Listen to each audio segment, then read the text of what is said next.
করেছিলাম during election.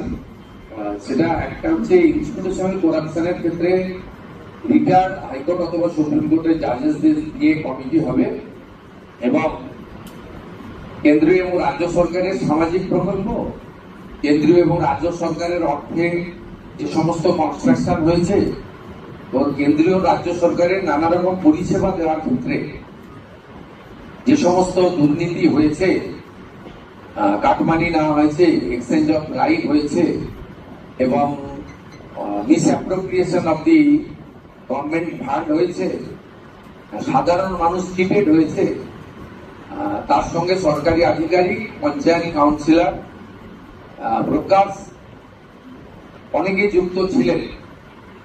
এই বিষয়ে আমাদের একটি ইনস্টিটিউশনাল করাপশনের কমিশন তৈরি করার কথা ছিল। আমাদের রিটায়ার্ড জাস্টিস মাননীয়